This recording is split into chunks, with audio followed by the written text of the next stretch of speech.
اعوذ باللہ من الشیطان الرجیم بسم اللہ الرحمن الرحیم اللہم انی اسألک علما نافعا وعملا متقبلا ورزقا طیبا۔ اے اللہ، میں تجھ سے سوال کرتی ہوں ایسا علم جو مجھے نفع بخشے، ایسا عمل جو تیرے ہاں قبول ہو، اور ایسا رزق جس میں کوئی کمی نہ ہو۔ رزق سے مراد صحت، تندرستی، علم، دولت، آسائش زندگی، اولاد، سب کچھ شامل ہے۔ یہ سب ہمارے جو لائف پروویژنس ہیں، ان سب کو رزق کہا جاتا ہے۔ تو اللہ سے ہم روز دعا مانگتے ہیں کہ اللہ ایسی اولاد دے جو میرے لیے بہتر ہو، ایسا رزق دے جو مجھے آخرت میں پکڑ نہ کرائے، ایسی صحت دے جو مجھے دنیا میں آرام سے رکھے۔ تو اللہ سے اس رزق کا سوال کہ طیب رزق دے، پاک رزق دے، نیک اولاد دے، آسانی والی زندگی دے، جو بھی میرے ساتھ رہتے ہیں وہ سب مجھے نفع دیں اور میں اپنی زندگی کو آرام سے گزار سکوں۔ آج ہمارا موضوع ہے حرکات اور اعراب۔ ہماری بولیوں میں تو حرکات اور اعراب ایک ہی چیز کو کہا جاتا ہے کہ جب ہم کہتے ہیں کہ لفظوں پر اعراب لگائیے تو اس کا مطلب ہے زیر زبر پیش لگانا، کیونکہ ہمارے ہاں رفع نصب اور جر کی کوئی گنجائش نہیں ہے، لیکن ہم زیر زبر پیش کو حرکات کہتے ہیں، جبکہ عربی میں زیر زبر پیش کو حرکات اور دو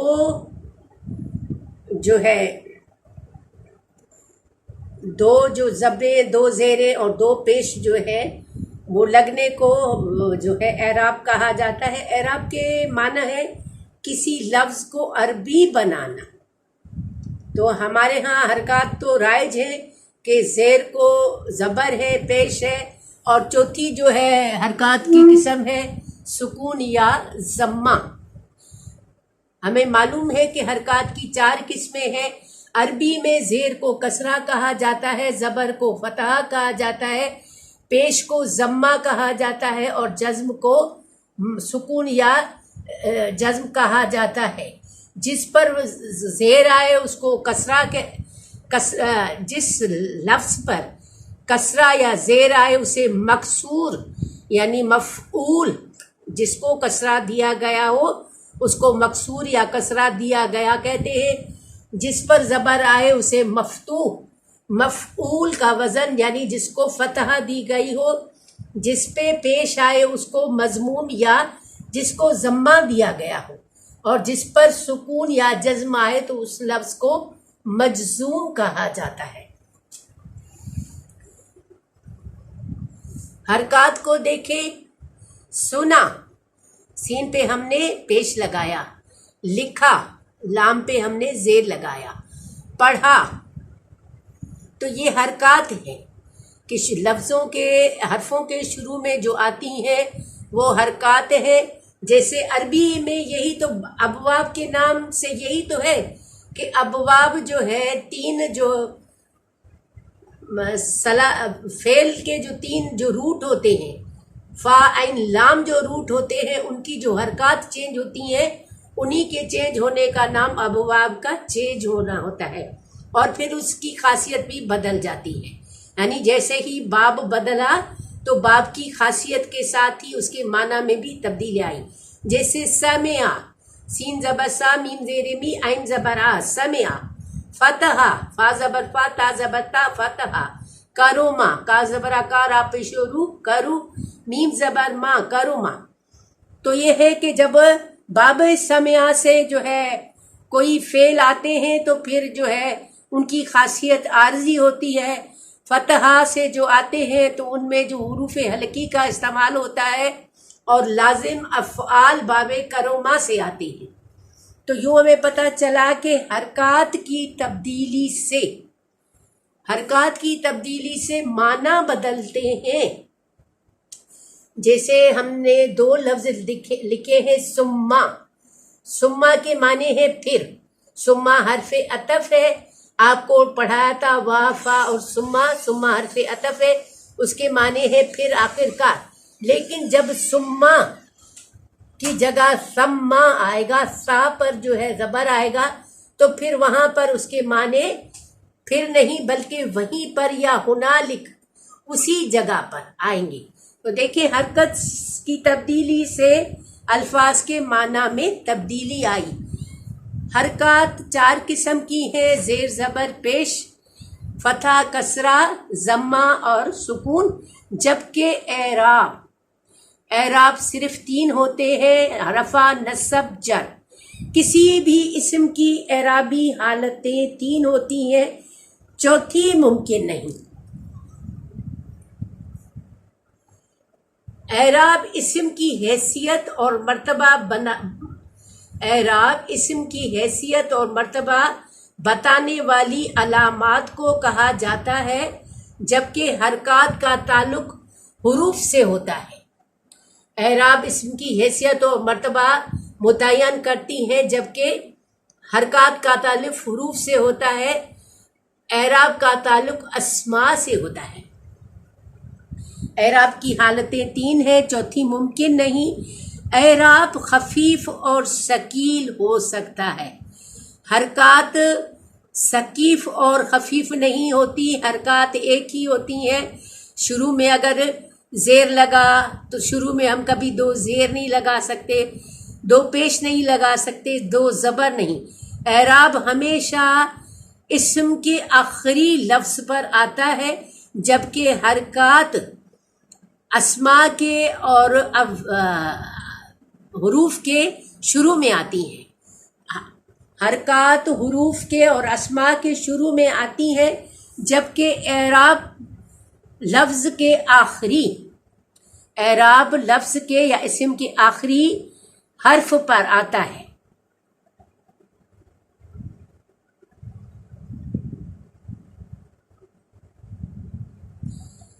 حرکت حرف کی حالت کو کہتے ہیں۔ حرکت حرف کی حالت کو کہتے ہیں۔ اعراب اسم کی حالت کو کہا جاتا ہے۔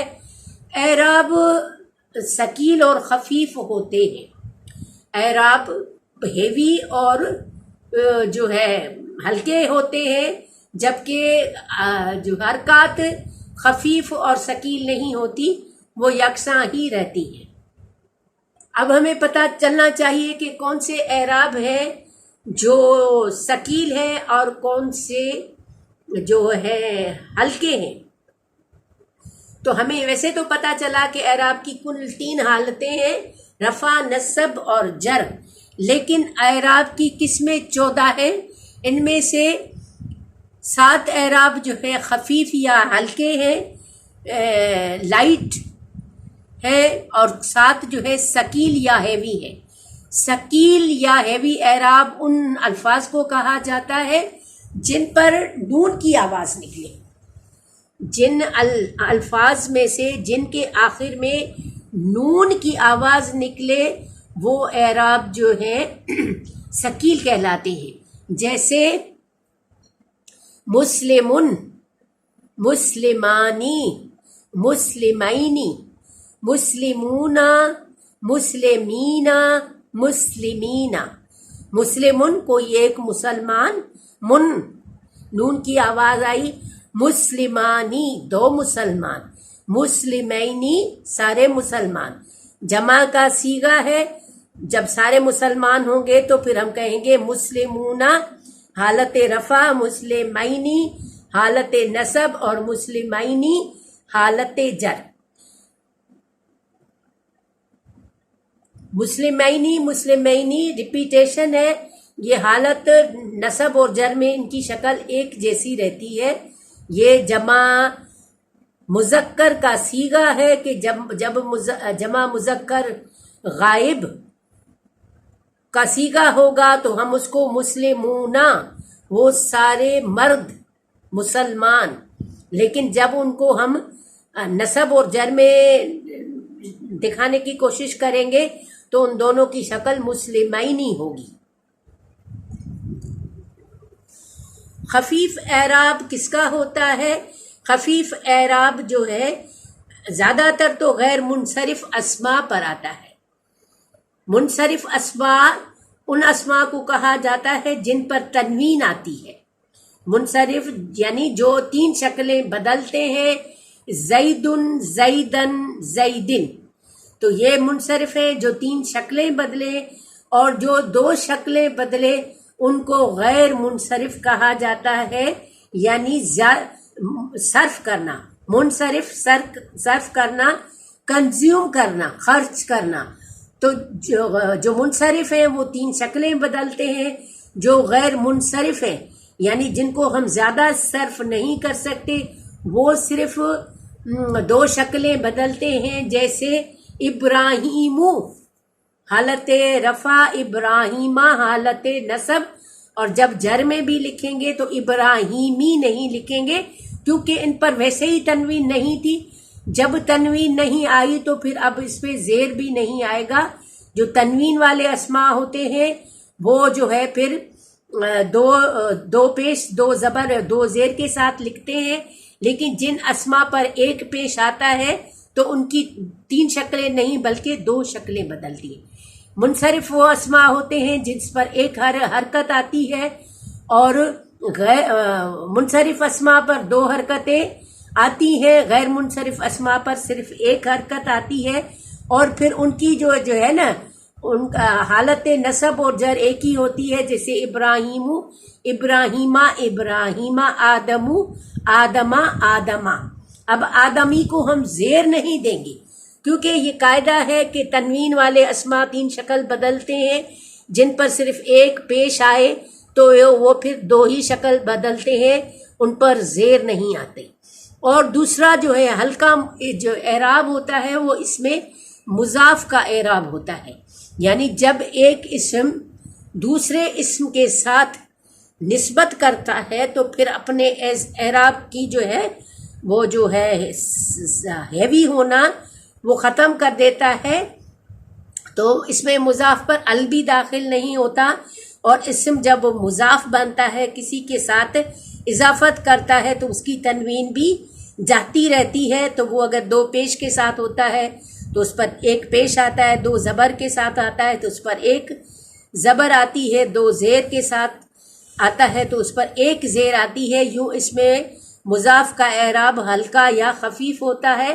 تو ہمیں پتہ چلا کہ جو غیر منصرف اسماء ہیں ان پر ان کا اعراب خفیف ہوتا ہے، اور دوسرا اس میں مضاف کا اعراب خفیف ہوتا ہے۔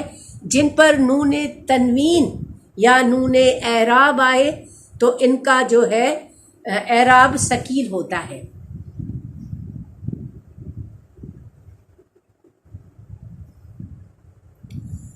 ہم دیکھتے ہیں کہ زیدن جب پیش کے ساتھ لکھا ہو تو اس کی اعرابی حالت رفع ہوگی۔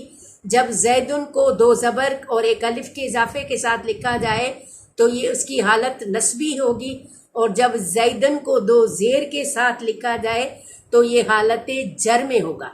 جو پہلے ہے زیدہ زیدہ یہ حرکات ہیں، جو حرف کے جو آخری حرف پہ ہے وہ ہے اعراب۔ اعراب ہمیشہ کسی بھی اسم کے آخری حرف پر آتا ہے، جبکہ حرکات اسم کے شروع میں بھی آتی ہیں، فعل پر بھی آتی ہیں، لیکن اعراب فعل پر داخل نہیں ہوتا، اعراب صرف اسم پر داخل ہوتا ہے، اور ہمیشہ آخری لفظ پر اعراب بدل جاتا ہے یا شو ہوتا ہے۔ ایک جملہ دیکھتے ہیں کہ زید نے حامد کو مارا، تو ہمیں پتہ چلا کہ ہم زید فاعل ہے جس نے کام کیا، اور جس کے ساتھ کو لگا وہ مفعول ہے۔ اس کا ترجمہ دیکھتے ہیں کہ ضربا مارا، کس نے مارا؟ زید نے مارا تھا، تو زید کو ہم اصلی والا اعراب یعنی حالت رفع والا اعراب لگائیں گے، یعنی 2 پیش۔ کسی بھی اسم کی اعرابی حالت رفع ہوتی ہے، اوریجنل حالت، اونچی حالت، لیکن جب وہ اپنی اصل حالت چھوڑ دیتا ہے تو اس کی کوئی وجہ ہے۔ جب اس نے مار کھائی، ضربا زیدن، زید نے مارا، کس کو مارا؟ حامدن۔ جب حامد نے مار کھائی تو وہ اپنی اصلی حیثیت یعنی پیش میں نہیں رہا، بلکہ 2 زبر پہ آ گیا، کیونکہ اب وہ اس کا جو ہے اسٹیٹس، اس کی حیثیت اور اس کا مرتبہ کچھ کم ہو گیا، تو حامدن پہ 2 زبر آئی۔ اب اگر اس کو ہم چینج کر کے بھی لکھیں ضربا حامدن زیدن تو اس سے فرق نہیں پڑا، کیونکہ ہمیں پتہ چلا کہ جس پر دو زبر ہے وہ مفعول ہے، اس کو مال ملی ہے، اور جس پر دو پیش ہے وہ فاعل ہے۔ تو فاعل یا مفعول کو آگے پیچھے رکھنے سے معنی میں کوئی تبدیلی واقع نہیں ہوتی۔ زید نے حامد کو مارا اور حامد کو زید نے مارا۔ دیکھیں ہمیں پتہ چلا کہ جس کے ساتھ نے ہے وہ فاعل کی نشانی ہے، جس کے ساتھ کو ہے وہ مفعول کی نشانی ہے۔ تو عربی میں ہم اس کو دو پیش کو جو ہے فاعل کی علامت مانتے ہیں، اور جو دو زبر ہے اس کو مفعول کی علامت مانتے ہیں۔ فاعل پہلے آئے یا مفعول وہ اپنی اعرابی حالت سے پہچانا جاتا ہے۔ یعنی زیدن دیکھو پہلے جملے میں شروع میں آیا تو ہمیں پتہ چلا کہ فاعل زید ہے، زیدن دوسرے جملے میں آخر میں آیا لیکن اس پر پیش لگے ہوئے ہیں، تو اسے ہمیں پتہ چلا کہ وہ اپنی اوریجنل حالت رفع یعنی اس کا مرتبہ یا اسٹیٹس بڑا ہے، تو چاہے آگے آئے پیچھے آئے اس کی حالت بتا رہی ہے کہ وہ فاعل ہے جس نے مار کھائی ہے، وہ اپنے اسٹیٹس سے گر گیا ہے، حالت نصب میں آ گیا ہے۔ تو یوں ہمیں پتہ چلا کہ اعرابی حالت بدلنے سے کسی بھی اسم کی حالت یا اس کے اسٹیٹس کا پتہ چل جاتا ہے۔ عربی میں اعراب صرف 3 ہے، رفع، نصب اور جر۔ کسی اسم کا اعراب جو ہے اوریجنل جو ہے حالت رفع ہوتا ہے، اس کے نصب یا جر میں جانے کی کوئی وجوہات ہوتی ہیں۔ ہم نے پہلے پڑھا تھا کہ جر میں جانے کی، کسی بھی اسم کے جر میں جانے کی صرف 2 وجوہات ہیں۔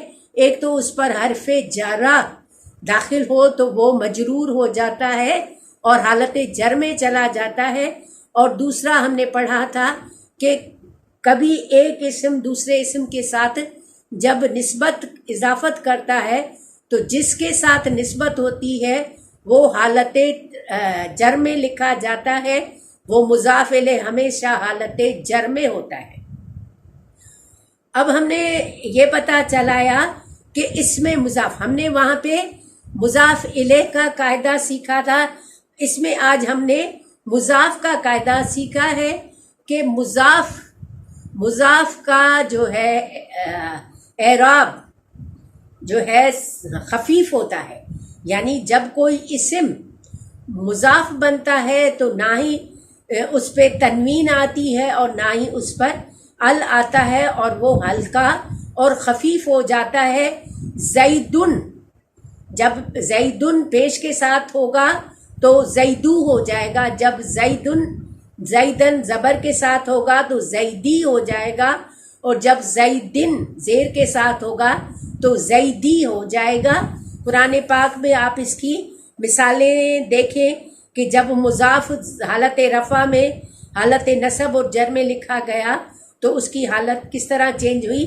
یہ خفیف یا ہلکا لائٹ اعراب کی ہے، اور دوسرا ہمیں معلوم ہوا کہ جو غیر منصرف اسماء ہیں، یعنی منصرف اسماء جو 3 شکلیں بدلتے ہیں، 2 پیش 2 زبر اور 2 زیر کے ساتھ لکھے جاتے ہیں، اور غیر منصرف یعنی جن کو زیادہ خرچ نہ کیا جائے تو وہ صرف 2 شکلیں بدلتے ہیں، نصب اور جر میں ان کی شکل ایک جیسی ہوتی ہے۔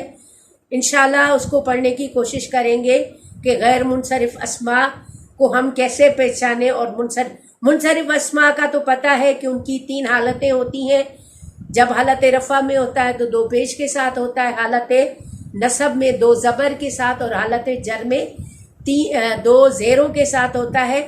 لیکن غیر منصرف جو اسماء ہیں وہ ایک پیش کے ساتھ اور ایک زبر کے ساتھ لکھے جاتے ہیں۔ غیر منصرف اسماء میں زیر داخل نہیں ہوتی۔ یہ قاعدے ہیں، قوانین ہیں۔ آج ہم نے حرکات اور اعراب کے فرق کو ڈیفائن کرنے کی کوشش کی ہے۔ اللہ سے دعا ہے کہ اللہ میری زبان میں وہ طاقت دے کہ آپ میری بات کو سمجھ سکیں، کہ موسیٰ علیہ السلام کی دعا کی طرح کہ یفقہوا قولی، تاکہ وہ میری بات کو سمجھ سکیں۔ اللہ سے دعا ہے کہ جو کچھ ہم اللہ کی راہ میں کوشش کرتے ہیں اللہ اس کو قبول فرمائے اور ہم پر عربی گرامر پڑھنا، عربی پڑھنا آسان فرمائے۔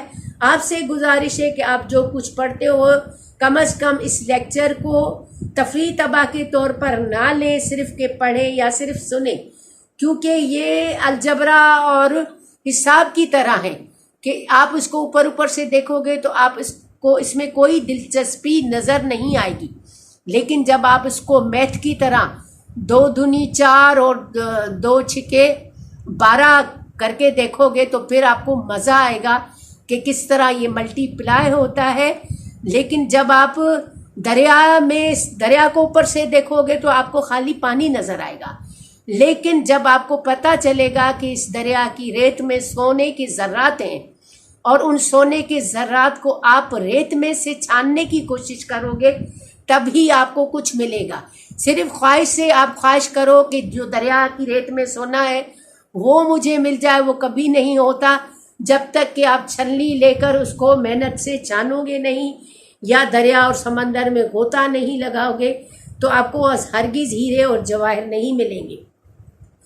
تو جتنی آپ اس میں کوشش کرو گے اتنا ہی آپ کو یہ قرآن نفع دے گا، اور صرف آپ اس کو یوں اوپر سے سن لو گے، اس میں تدبر نہیں کرو گے، تفکر نہیں کرو گے، اس کو حل کرنے کی، اس کو لکھنے اور ڈھونڈنے کی کوشش نہیں کرو گے تو ساری عمر آپ اسی میں رہو گے کہ عربی گرامر بہت مشکل ہے اور ہمیں نہیں آئے گی۔ تو آپ اللہ کے اس قول کی جو ہے تردید کرتے ہو جس میں اللہ تعالیٰ فرماتے ہیں وَلَقَدْ يَسَّرْنَا الْقُرْآنَ لِلذِّكْرِ فَهَلْ مِن مُدَّكِّرٍ، ہم نے قرآن کو آسان بنایا تذکرے کے لیے، سمجھنے کے لیے، تدبر کرنے کے لیے، غور کرنے کے لیے۔ تو اللہ جو ہے کھلا جو ہے اعلان کرتا ہے کہ ہے کوئی اس چیلنج کو قبول کرنے والا، فَحَل تو ہے کوئی من مدکر، اس میں تدبر کرنے والا، تفکر کرنے والا۔ تو اللہ کے نیک بندوں کی طرح اس کو اچھی طرح سے سنیں، اس کو سننے کی کوشش کریں، اس کی چھوٹی چھوٹی چیزوں کو، جزیات کو سمجھنے کی کوشش کریں، اور ایک دفعہ اگر آپ کو اس کا سرا مل گیا تو پھر یہ ہے کہ آپ اس سرے کو سلجھاتے سلجھاتے انشاءاللہ کافی حد تک پہنچ جاؤ گی۔ اللہ سے دعا ہے کہ اللہ میں اس کام میں جو ہے آسانی عطا فرمائے۔ السلام علیکم ورحمۃ اللہ وبرکاتہ۔